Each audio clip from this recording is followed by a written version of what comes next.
something new. It is going to be a continuation of what we have learned in the previous section about Newton's laws of motion. Just that along with the other forces that we've already learned how to deal with, like normal reaction, tension, etc. Now we will also learn to deal with the additional force of friction. Okay. However, because this becomes quite lengthy, so this is now a new chapter for us, friction. But as I said, that it's basically a continuation of Newton's laws of motion.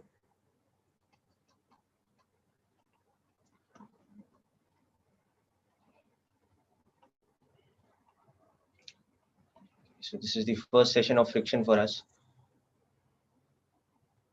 So what exactly is the force of friction? Let's try to understand that first. So whenever we have a body on a rough surface, like you can imagine, like there is a block of wood or a stone or something that is placed on a concrete surface. Okay. Avinash, to answer your question, the playlist is already created on the YouTube channel of this thing of IITIAN'S Hub, and all the videos are also shared with you on the group, the links of the videos, except for the last lecture which I have to share yet because it's being processed. So you can access it from that directly. Okay.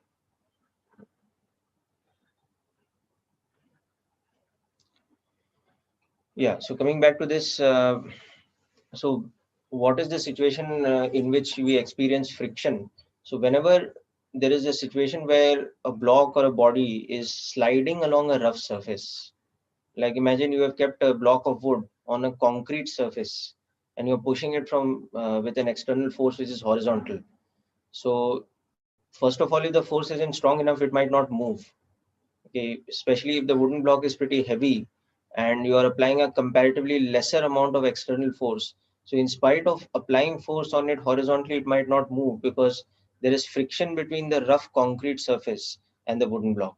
Secondly, if it does move because you are applying enough force, even then you will see that it slides along the surface with some kind of retarding force that the surface is applying, some kind of resistive force that the surface applies, trying to keep it at rest. So that kind of force is called the frictional force. Okay. So generally friction is associated with rough surfaces. Okay. Friction is associated with rough surfaces. That means the the texture of the surface, more it is rough, the more amount of frictional force we are likely to experience. Whereas if we polish the surface and make it smooth, like a polished marble surface or like the surface of ice, which is generally smooth, the amount of friction we will experience will be comparatively lesser. And in certain cases, it can even be negligible. In that case, we call it a smooth surface or a frictionless surface. Until now, whatever we have discussed in Newton's laws has always been with the assumption that our surface has negligible friction. But from this point onwards, we will study the properties of frictional force for rough surfaces. So let's begin by writing down the definition or the general concept about frictional force. Okay, so how would we define or how would we explain frictional force? So friction is a type of contact force. Okay.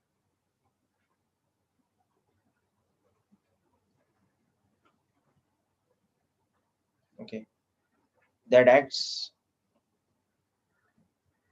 between two surfaces. Okay, such that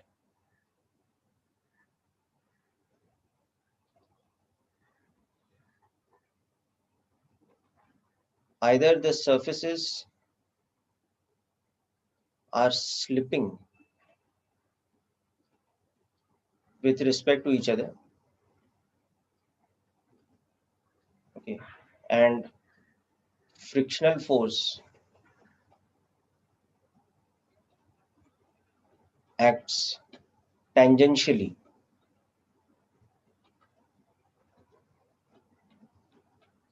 Okay, at the contact surface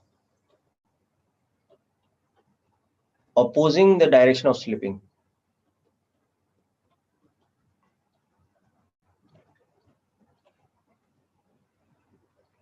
Okay.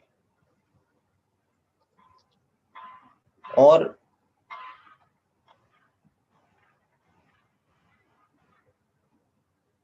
the surfaces have a tendency to slip.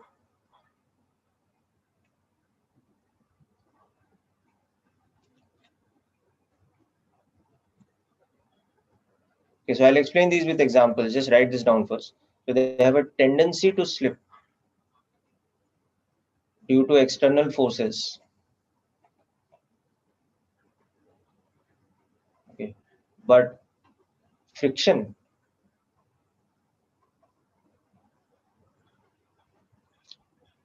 acting tangentially,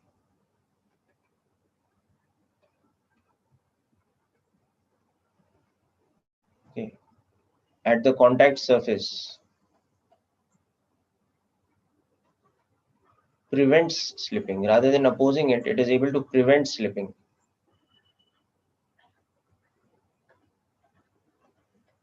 Okay, so when it is this case, the type of friction here is called static friction.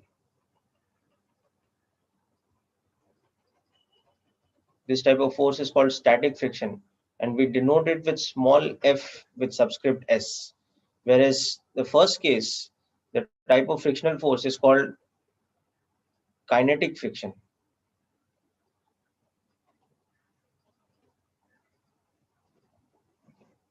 And we denote it with the symbol Fk. Okay. Now also, what does the term tangentially mean? The term tangentially means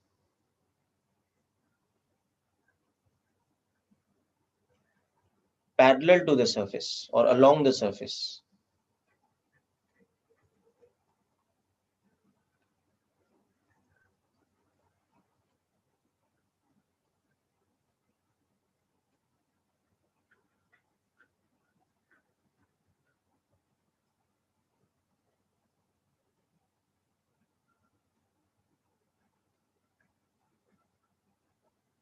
Okay, so note this down and we'll see a couple of examples. This will become clearer. Yes, Ayush, if we apply force and there is zero friction, that means the surface is a smooth surface. That is what we've been dealing with till now, frictionless or smooth surfaces. But from today onwards, we will also understand how to deal with rough surfaces where friction will be there. Yes, thanks for the suggestion, Nitanshu. I explained I will be doing some examples, and in that definitely I will take up your suggestion and make some diagrams. Don't worry. But as of now, please note down the definition.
Okay, so let us understand each of these cases, the case of static friction and the case of kinetic friction with a couple of examples.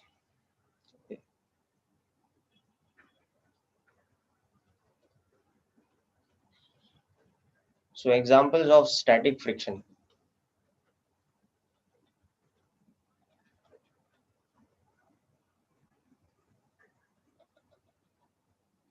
Now imagine we have this situation here, that we placed a block, okay, on a rough surface.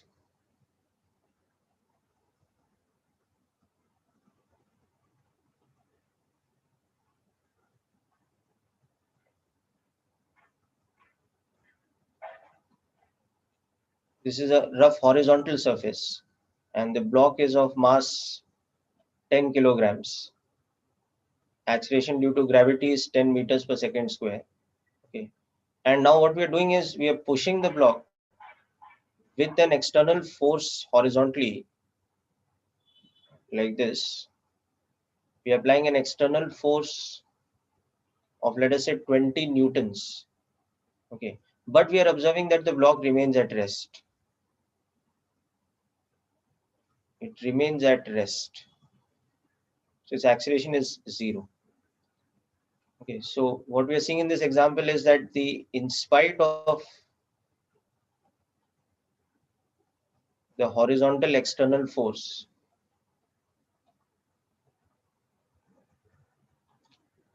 okay, the block does not slip on the surface. Okay, so this is what we are observing. So our conclusion from here, from this observation, is that static frictional force, okay, applied by the surface, by the rough surface, prevents the block from slipping. Even though it has a tendency to slip because of the external force, the static friction is able to prevent the slipping. And when we visualize the free body diagram, it becomes clear exactly how this is happening. So in the free body diagram, we can see clearly the forces acting on the block.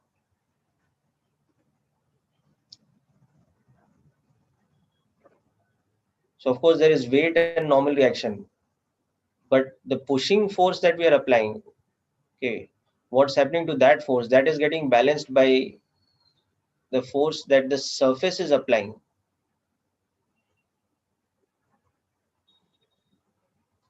Okay, so this pushing force that we are applying horizontally towards the right, something is balancing it. So the only conclusion here that what is balancing it is the frictional force that the ground is applying. And because it's keeping the block at rest, so the type of friction acting here is the friction between two surfaces which are not slipping, or which are not in motion with respect to each other. So the type of friction here becomes what we call the static friction.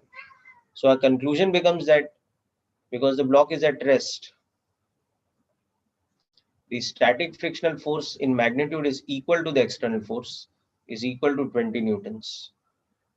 And the normal reaction is equal to the weight, which is equal to 100 newtons. Okay. So if we are doing an experiment like this, where we are pushing the block with 20 newtons force and we observe that it's not slipping, then from that observation, the conclusion will be this for us. Okay, so hope you have understood this. Make a note of this, please, people.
All right. So hope this example is clear. Now let's look at our second example of static friction.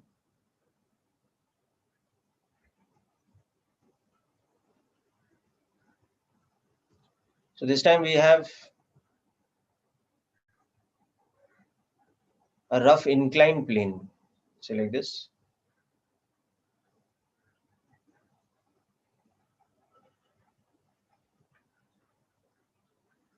Okay, Ayush, you haven't finished writing down, okay?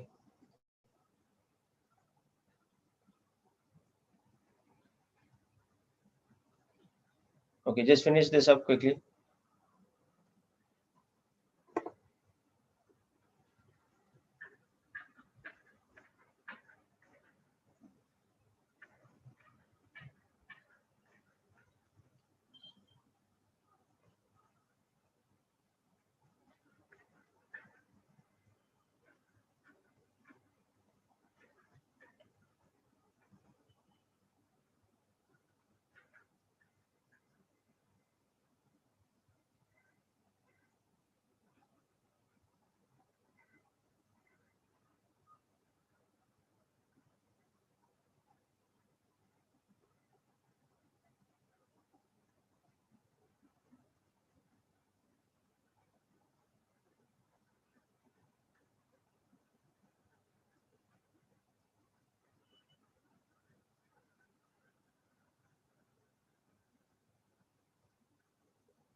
Okay, so let us come to our second example.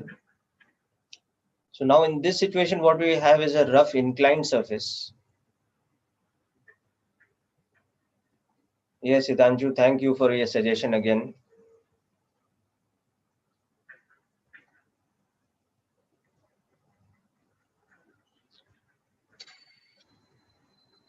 So this is a rough surface which has an angle of 30 degrees. Now in this we have kept the block of mass 20 kgs and it remains at rest or does not slip. So make the free body diagram and find frictional force on it and normal reaction. Take the value of G as 10.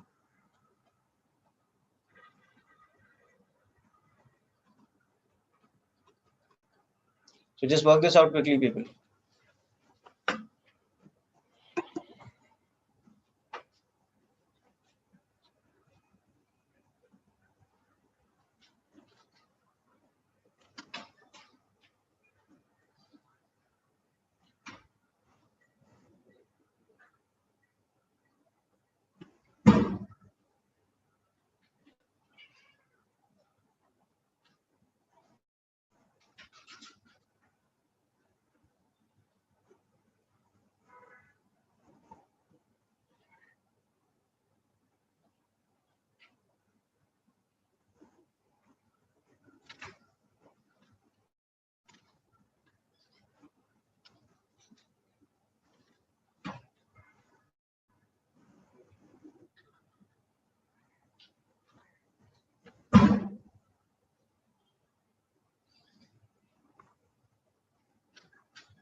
Yes, very good.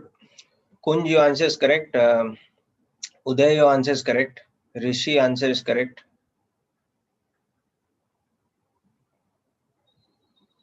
Ruksar, you have to check your answer. There is a mistake of a factor of 10 in it. And Hitanshu, you also have to check your answer.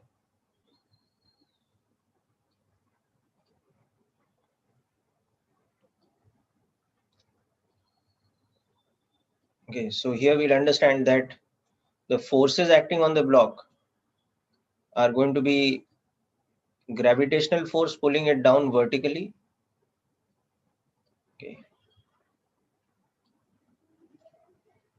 Normal reaction which the surface will apply like this. Okay.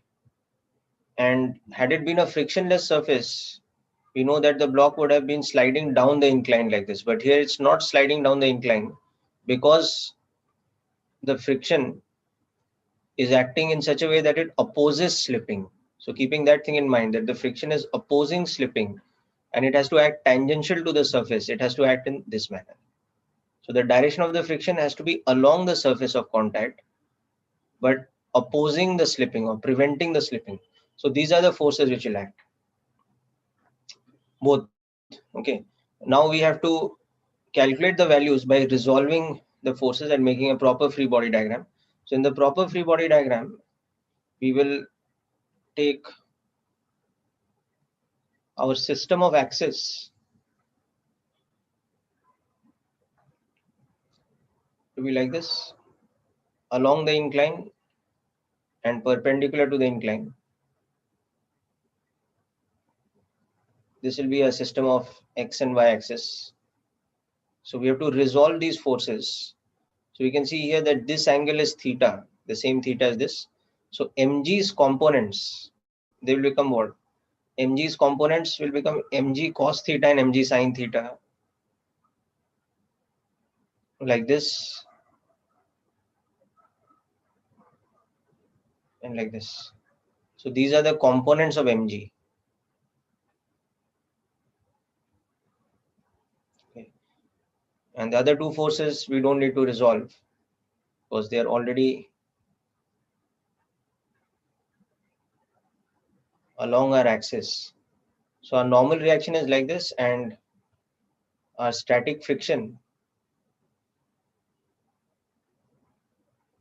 is like this. So static friction is preventing slipping by balancing the gravitational forces sign component, as you can see.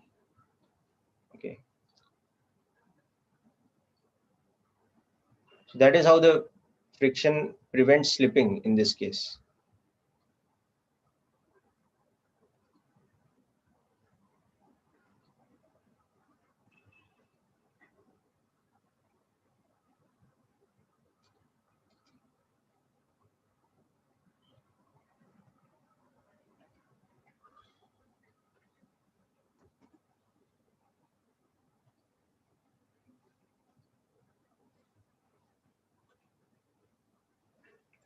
Okay, just wait a minute. I will share that program again.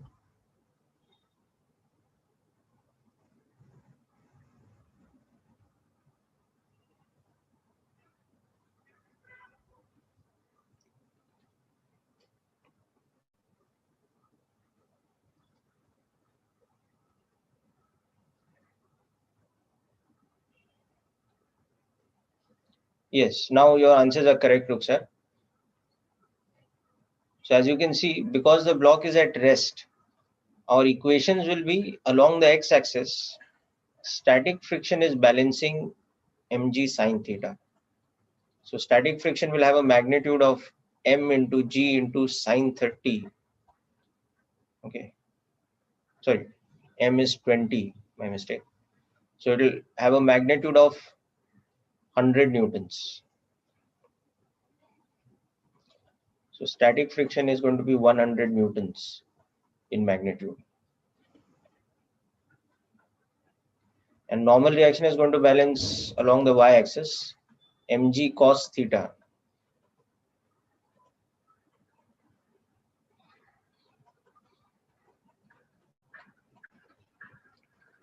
So normal reaction will have a magnitude of 100 root 3, or you can say approximately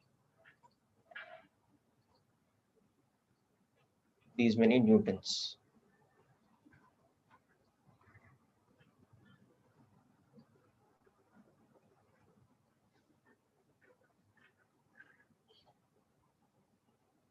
Yes, very good, Om. That's correct. Okay, so these are a couple of examples of the application of static friction, okay, in real life. Okay. So in both these examples, you can see that static friction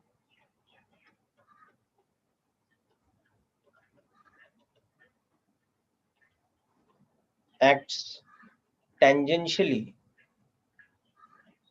that means parallel to the surface, at the surface of contact to prevent slipping. That means there is a tendency to slip. Okay, in this example, there is a tendency to slip down the inclined plane. Okay, but static friction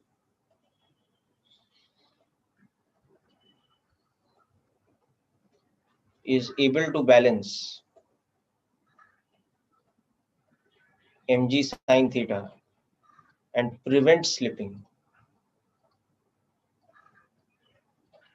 Okay, is what's happening here. Similarly, in the above example, there is a tendency to slip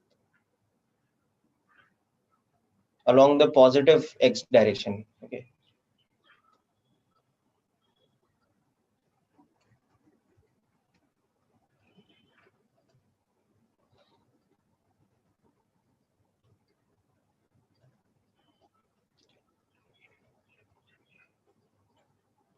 there's a tendency to slip towards the right, but static friction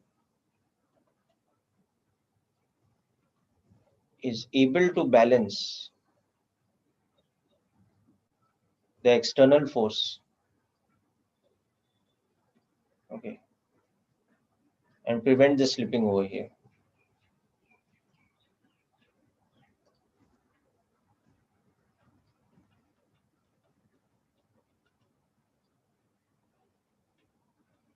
So this is, you know, how static friction works in real life. This is the action of static friction in a given mechanical situation.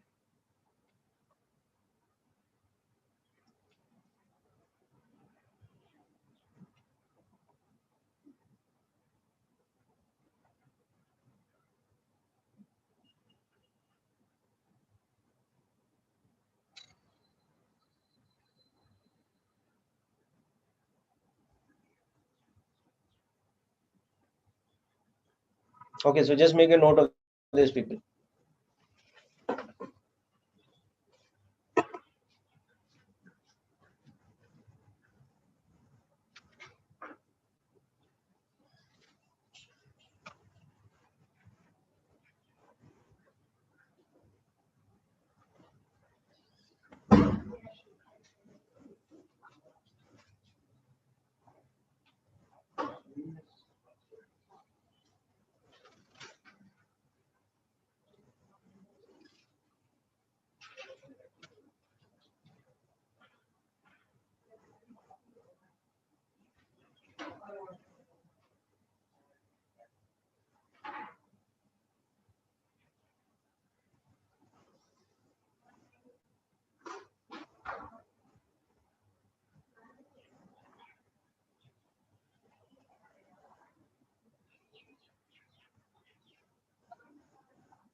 Okay, next up, let's understand examples of kinetic friction.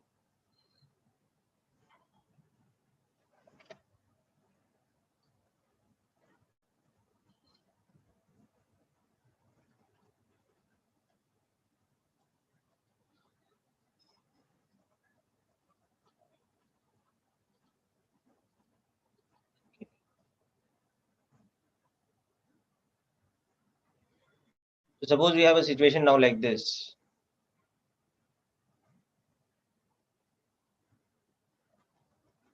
where what we are doing is, again, similar to the first case. We have kept a block on a rough surface, but this time let's take the mass as 5 kg. And suppose we are pulling the block with an external force, but this time the force is acting like this. It's acting, this is an external force of magnitude 25 newtons, and it is acting at an angle of 37 degrees to the horizontal. And what we are observing is that the block accelerates along the surface. Okay, but its acceleration is 2 meters per second square. Okay. And this is a rough surface.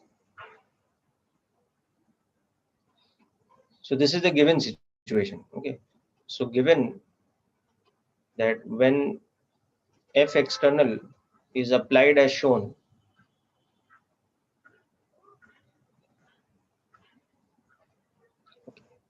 the block is observed to accelerate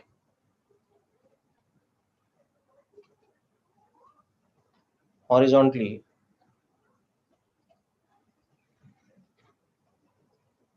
at 2 meters per second square. Okay. So that means that it starts slipping along the rough horizontal surface.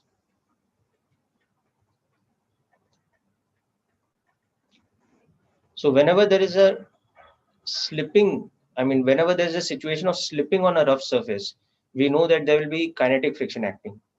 So that means this implies that there is kinetic friction acting on the block such that it opposes the slipping.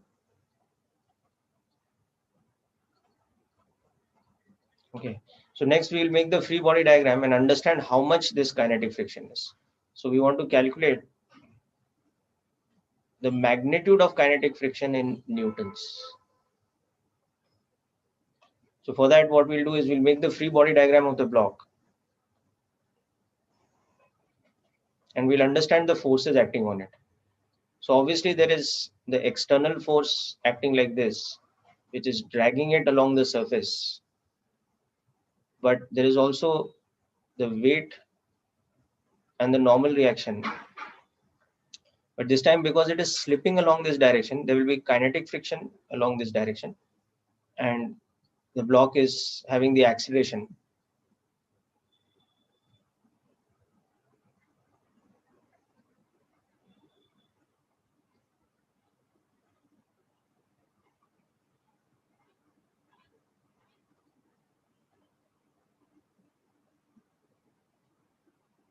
Yeah, so the block is having this acceleration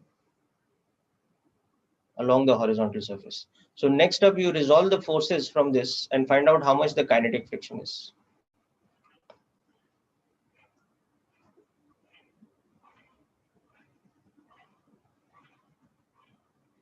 So just resolve the forces along horizontal and vertical and write the equations for the acceleration along the x-axis and equilibrium along the y-axis, or forces balancing along the y-axis, and you will get the answer to how much the kinetic friction is.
Yes, very good, Kunj and Ruk sir. Your answers are correct. And what about the normal reaction? How much will be the normal reaction?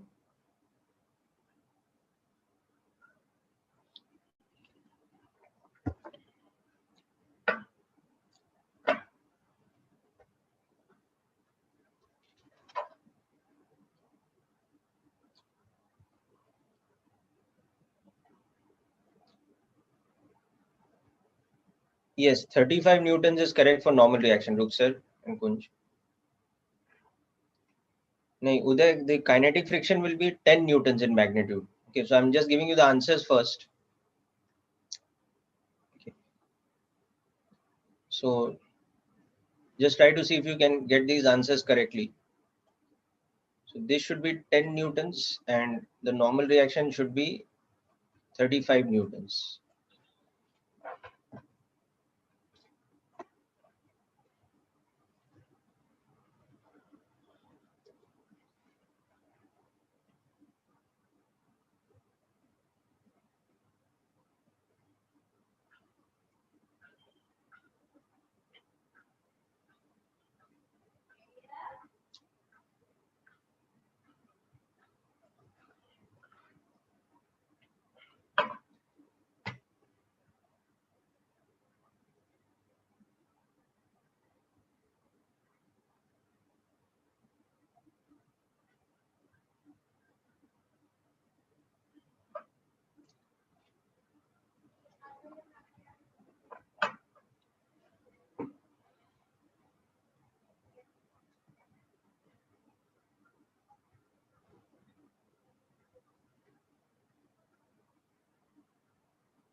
Okay, so here's the free body diagram. So first of all, I will resolve F external into its components. So when I resolve this external force into components,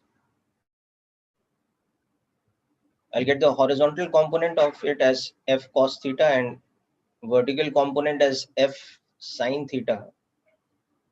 Okay.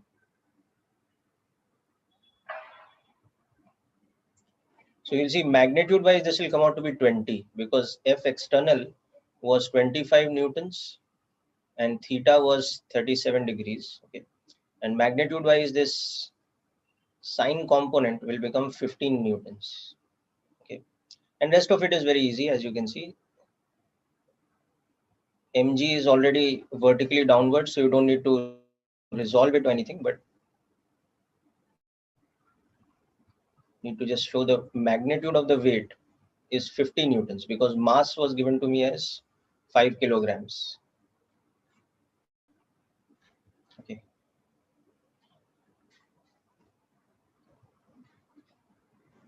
And then this is the kinetic friction acting, which we need to calculate.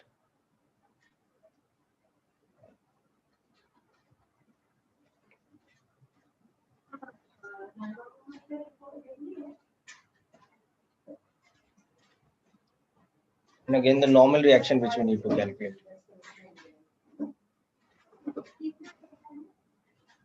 Normal reaction is like this, and under the action of these forces, you can see there's a horizontal acceleration, which is also given to us as 2 meters per second square.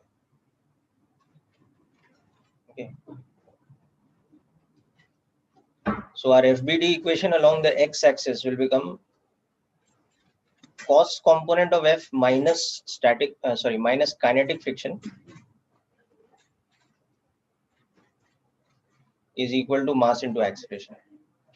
And along the y-axis, we have normal reaction plus F sine component balances mg. So from equation 1, you can see that T minus kinetic friction is 5 into 2. So you get the magnitude of the kinetic friction to be 10 newtons. And from the second equation, you can see that normal reaction will come out to be mg minus f sine theta. So you will get it as 50 minus 15. So normal reaction is 35 newtons. So these are my final answers.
Okay, people, so hope this example was fully clear.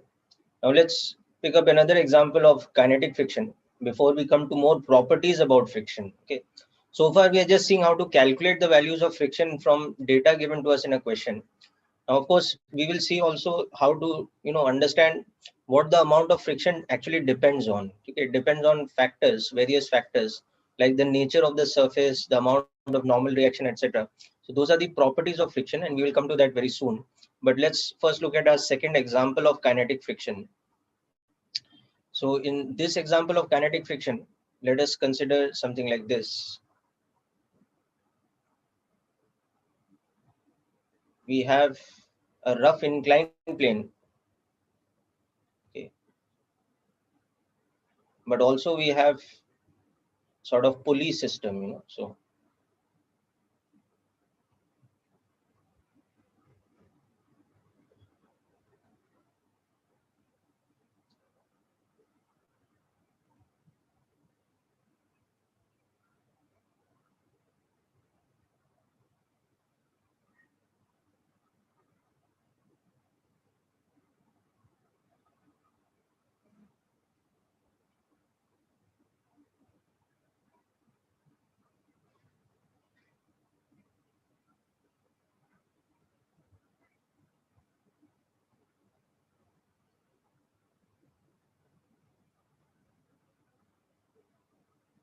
there is one block attached like this, and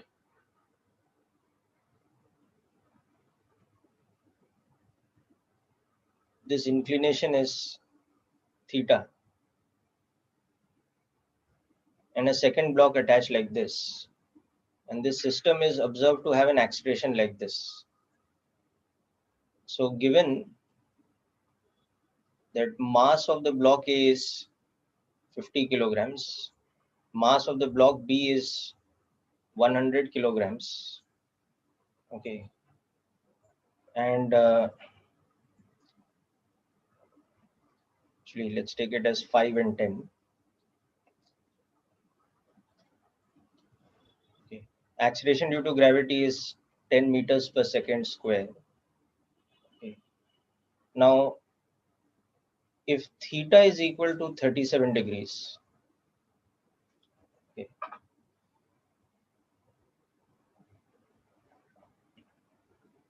and the acceleration of the blocks is only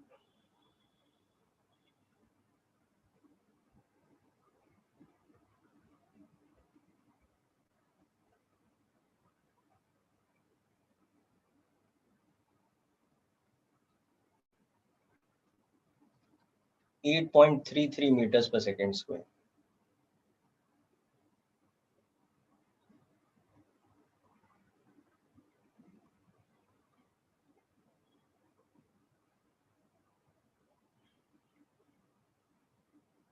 Oh, sorry, let's make it exactly 8 meters per second square. So the acceleration is in fact exactly 8 meters per second square. Then find the magnitude of kinetic friction acting on the block A. Because A is lying on the rough surface, so there will be some kinetic friction acting on it. So we have to find the magnitude of that kinetic friction now.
Okay, so this is a bit lengthier type of question. You'll have to make the free body diagram of both the blocks, okay, and understand all the type of forces which are acting here.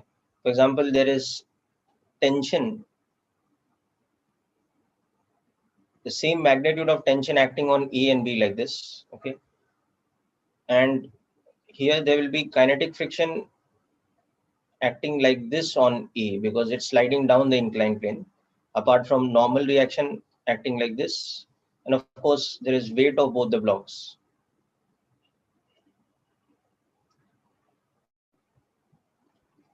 Okay.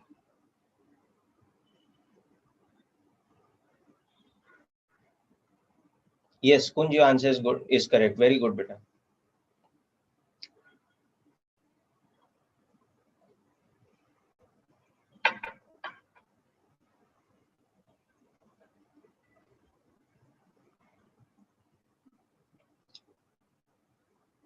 So if we make the free body diagrams for A and B,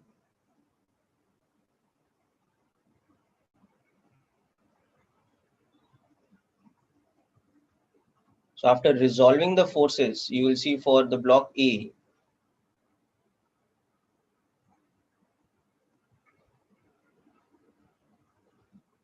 we have tension acting down the inclined plane. We have mg sine theta and mg cos theta.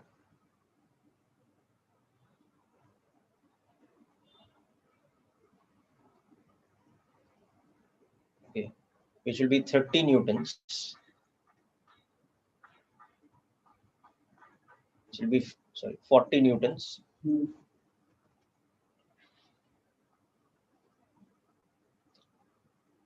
Uday, there is a mistake of some factors. Just check. Okay.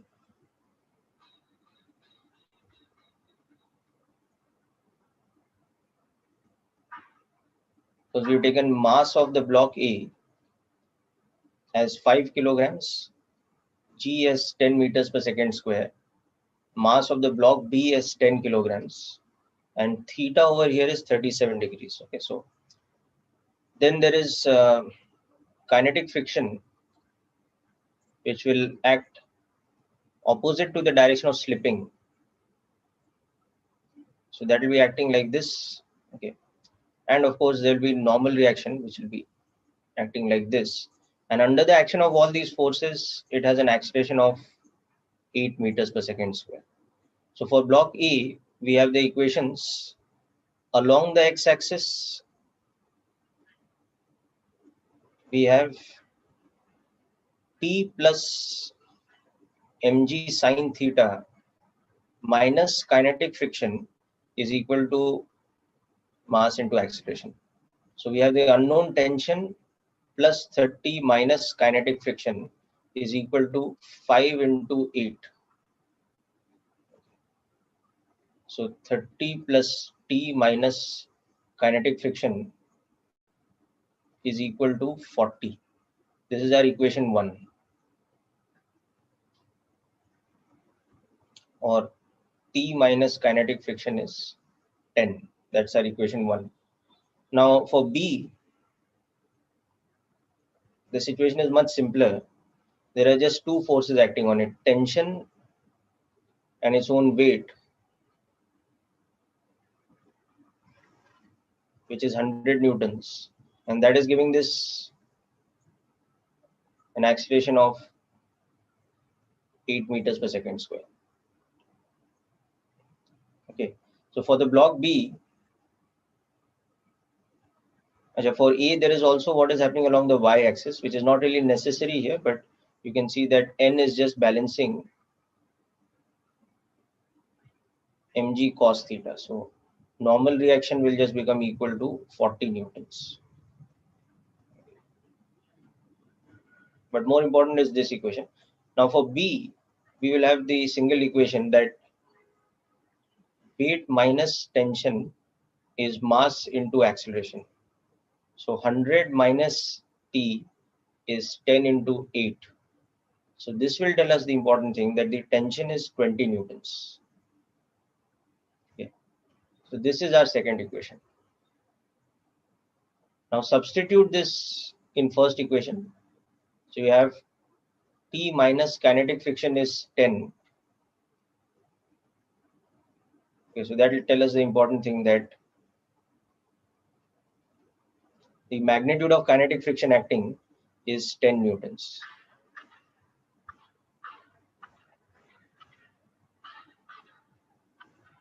This is our final answer.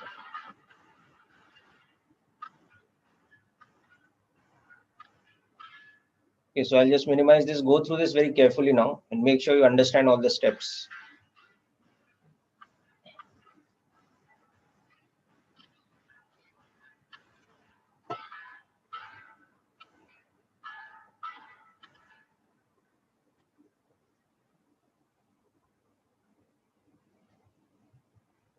Yeah, Ruksir, your answer is correct, but remember you have to give the magnitude of the force, so there's no algebraic sign involved. It's just 10 newtons.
Okay, people, so hope this couple of examples were clear about kinetic friction, and before that about static friction.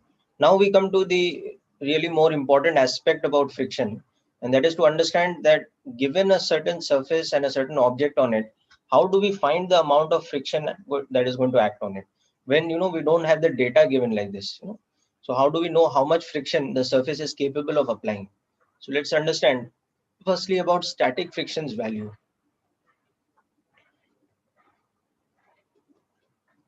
So we've already understood that static friction acts such that it balances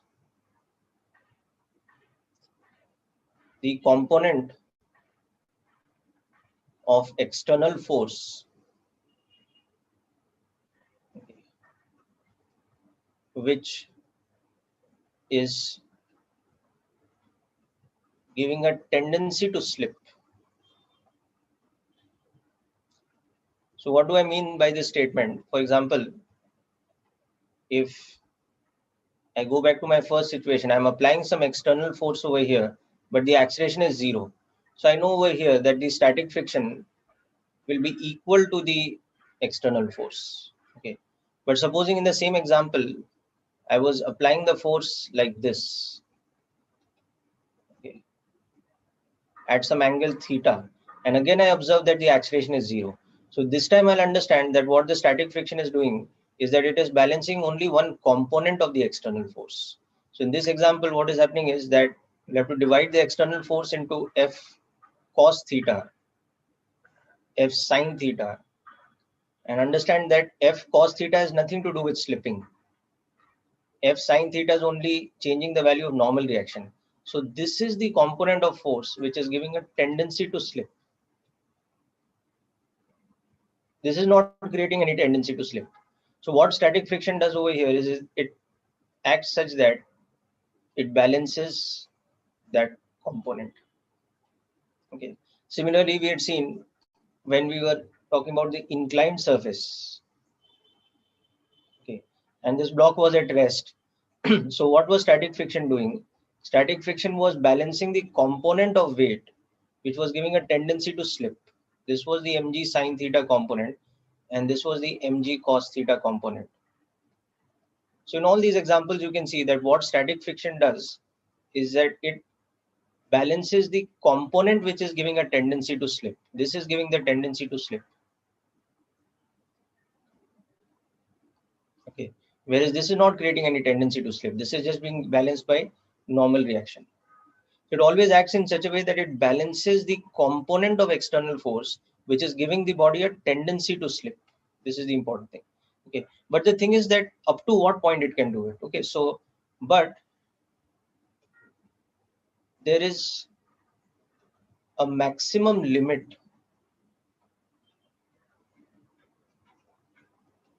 to which static friction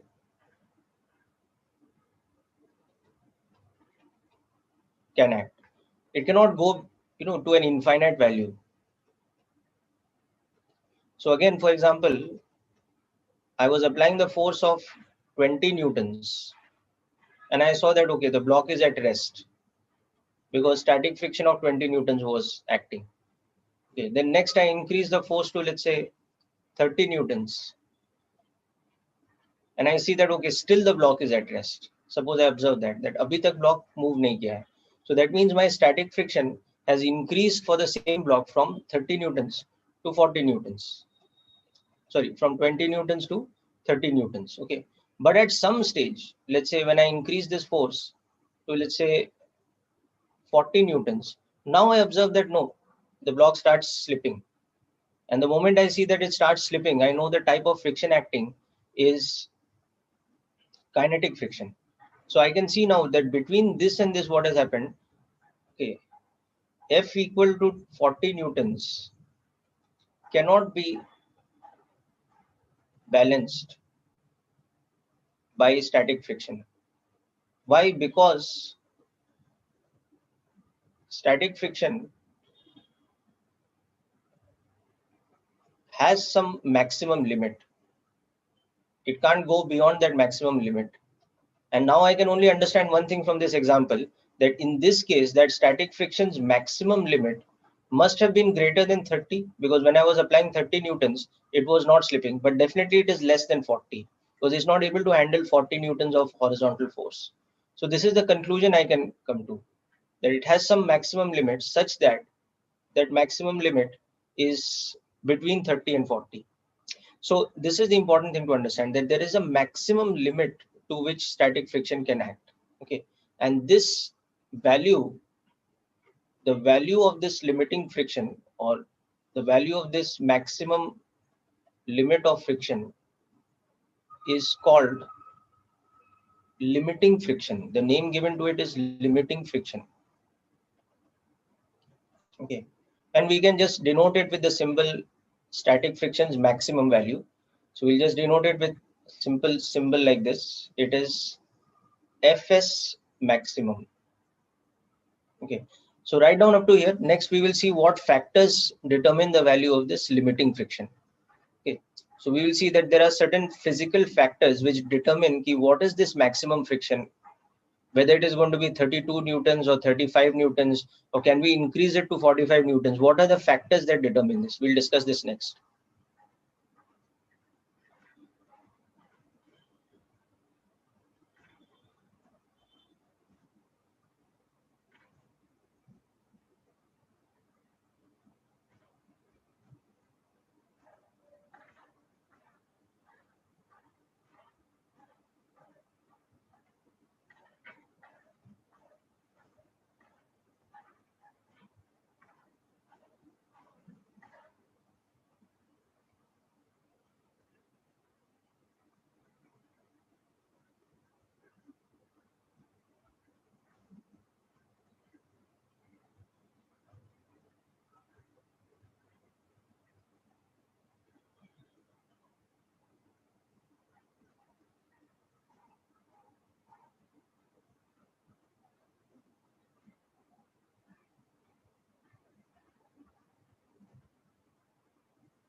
So now the maximum limit of static friction that acts.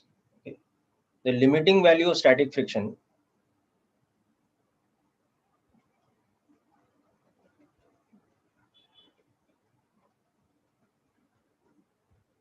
what we'll denote as this. Okay, This is the maximum limit of static friction. This is given by a formula, a certain coefficient multiplied by normal reaction. So here N is the normal reaction force, okay, at the surface of contact.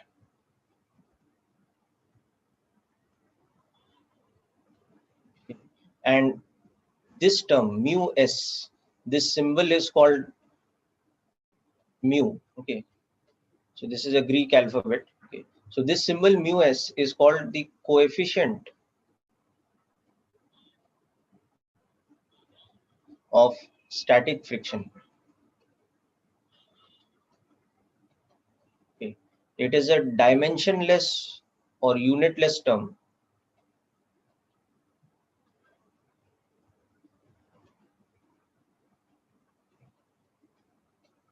Constant, and its value depends on the material of the surfaces which are in contact. So for example, a surface like rough concrete, okay, will provide a larger value of coefficient of static friction compared to polished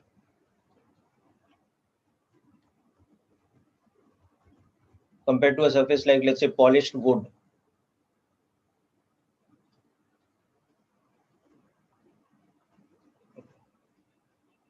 So that's how it depends on the material of the surface. Okay. Now typically,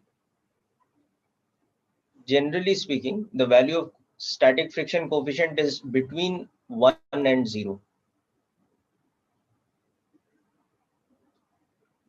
Less than 1 but greater than equal to 0. If it is equal to 0, then it is called a perfectly frictionless surface.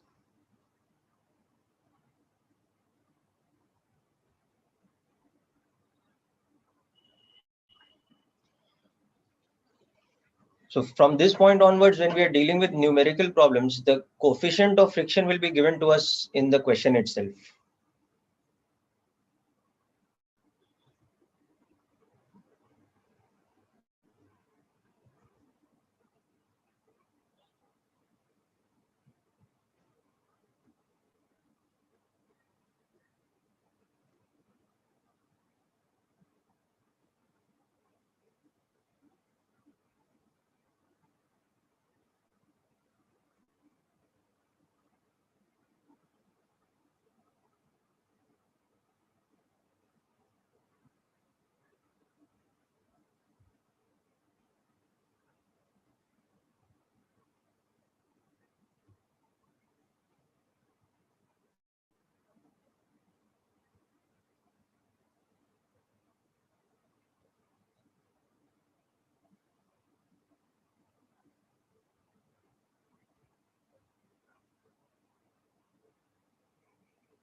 Yeah, Kushi, I'll scroll up, but that was the previous problem. I mean, we're discussing about the properties of friction.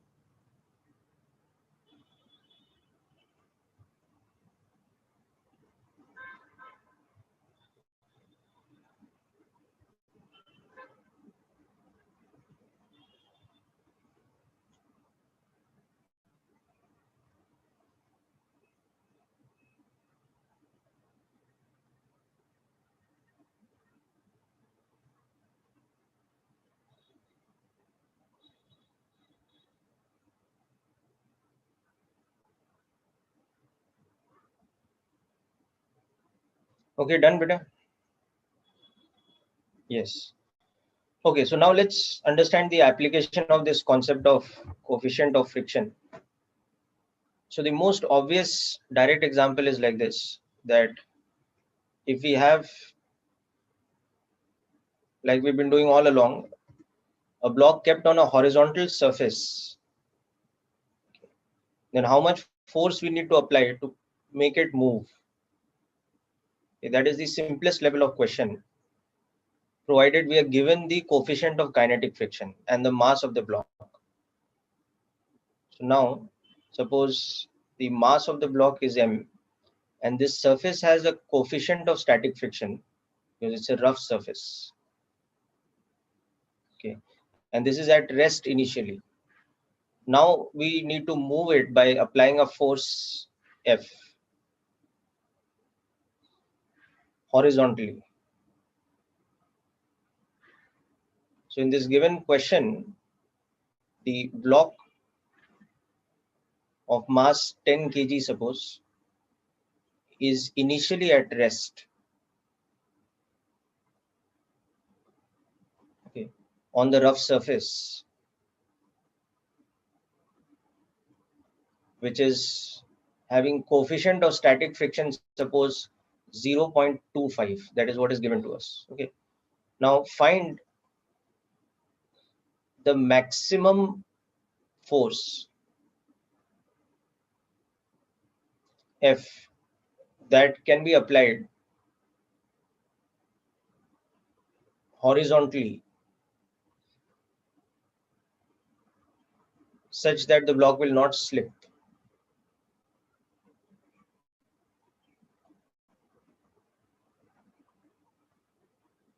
Does not slip. Okay, and take the value of G as 10 meters per second square. So this is a very simple situation, and you can understand that all you have to do is calculate the maximum limit of friction. So you can see here that the free body diagram of the block will look like this. The weight of the block, which is equal to 100 newtons in this case, will create a normal reaction equal to 100 newtons. So the static friction that is keeping the block from slipping, this is at rest. So the condition for no slipping, condition for the block not to slip, is that static friction should be able to balance the external force. And we know that static friction's maximum value is this. So in this case, we can see that the normal reaction is equal to the weight. So this becomes coefficient of static friction into mg, which in this case becomes 0.25 into 100 newtons. So the maximum static friction available to us is 25 newtons. So that means the condition for the block to not slip, okay, the condition for that will be that we should not increase the force beyond 25 newtons. Up to 25 newtons, friction will be able to balance. Okay, but beyond 25 newtons, friction will not be able to balance, and the block will start slipping.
Okay, so hope the concept is clear.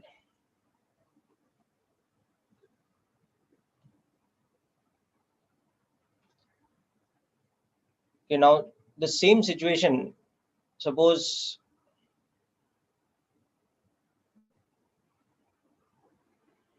we now add one more thing to the system.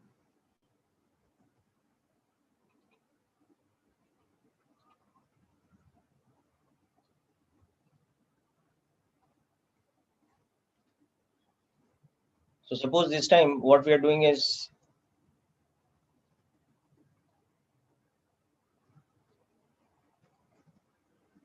we are also keeping another block on top of this. So there is a second block which is placed on top of the first block.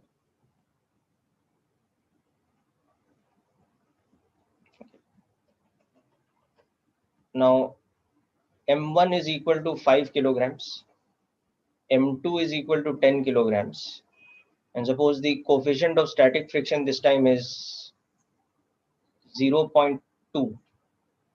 Okay, so we have to find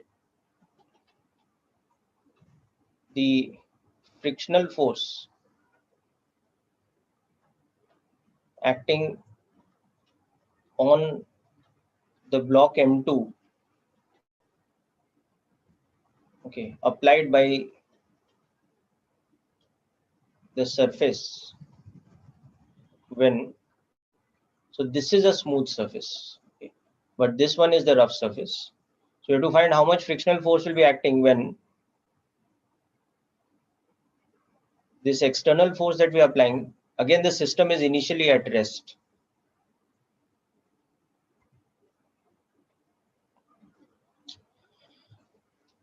So take also G's value as 10 meters per second square. So when this external force is 10 newtons, this external force is 25 newtons. And also find the maximum value of F such that the block does not slip.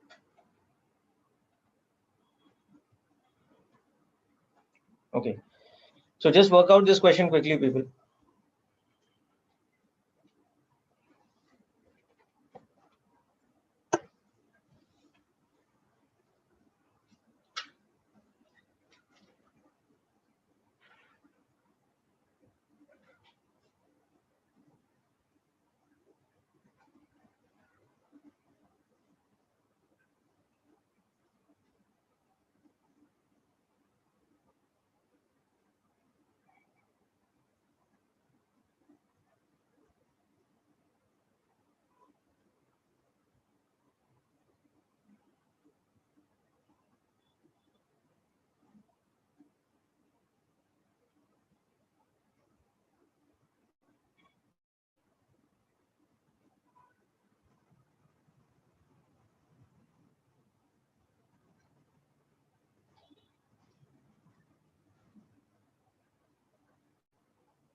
Okay, so let us make the free body diagrams to understand this. Okay.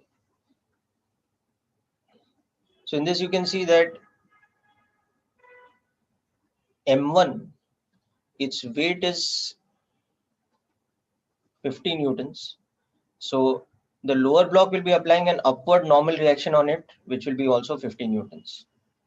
So now the second block M2, when we look at that one,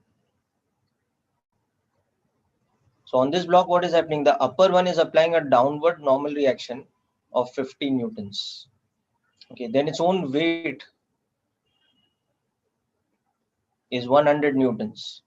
So the ground ends up applying a normal reaction on it, N2, which will be 150 newtons. Okay, because N2 will be equal to N1 plus weight. So it will be 150 newtons. So this normal reaction is 120 newtons. So therefore, when we look at this static frictional force which is acting, which is preventing it from slipping under the action of this force, we can see that maximum static friction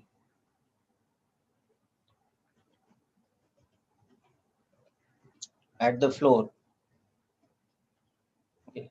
So that limiting static friction will depend on the coefficient of static friction and the normal reaction with the floor. Okay, because the floor is applying the force, so the normal reaction at the floor is N2. So that is going to be 0.2 multiplied by 150. So the maximum friction available is 30 newtons. Okay. So what we'll see is that for any force less than 30 newtons, the system will be in equilibrium. There will be no slipping. Okay. So the condition for no slipping is that F is balanced by static friction. This should not exceed 30 newtons. So that is why in the first case, when F was equal to 10 newtons, acceleration will be 0 and static friction will be equal to 10 newtons. In the second case, when we increased F to, what was it, 25 newtons,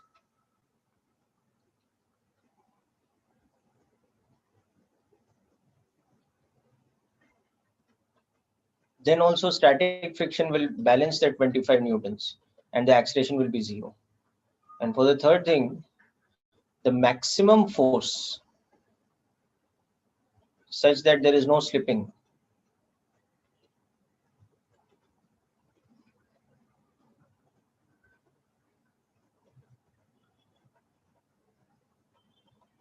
will be this. So that will be 30 newtons. So the maximum force we can apply such that the block does not slip will be 30 newtons.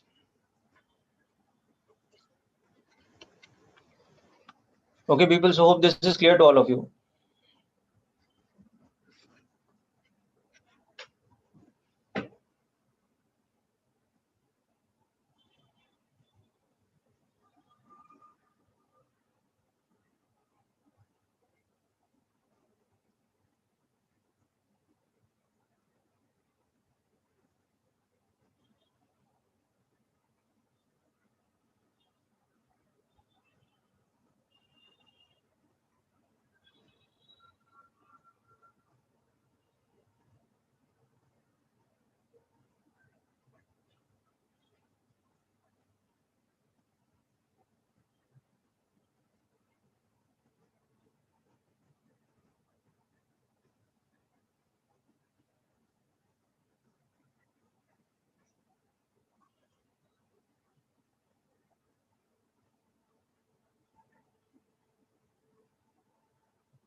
Okay, good. Now we'll conclude the lecture here today, but we'll just discuss quickly about what we'll see in the next lecture. Next session, we'll be discussing about kinetic friction in more detail.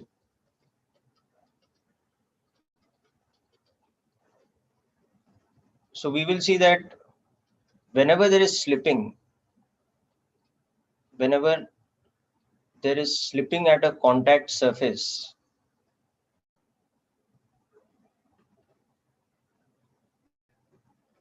okay, the kinetic friction acts tangentially, okay, to oppose slipping, okay, with a magnitude given by this formula. Just like static friction has a coefficient, kinetic friction has a coefficient. This is called coefficient of kinetic friction. Okay, and like the coefficient of static friction, this is also a unitless constant, typically less than 1, okay, which depends on the material of the surfaces.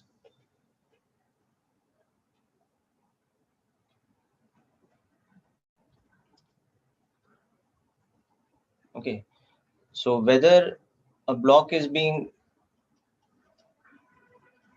slid along a horizontal surface, so kinetic friction is acting, or a block is sliding down an inclined surface,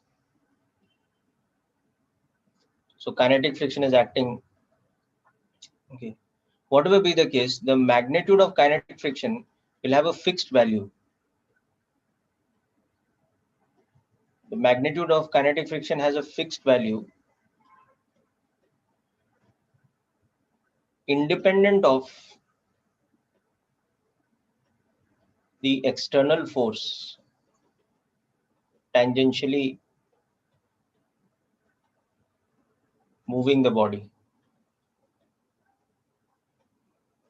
Okay, so in this case, whatever force we apply, it doesn't matter. The value of kinetic friction will only depend on the normal reaction and the coefficient of kinetic friction. So this is what we'll be discussing in more detail with examples in the next lecture. So you can look up kinetic friction from your reference books like H.C. Verma, etc. It will help in understanding the next lecture. And also, if there's anything remaining as far as your problem solving is concerned in Newton's laws of motion, then please complete that by the time you come to the next lecture, because now we'll be concentrating fully on friction based problems. Okay, so that's it for today's session, people. Wish you all the best.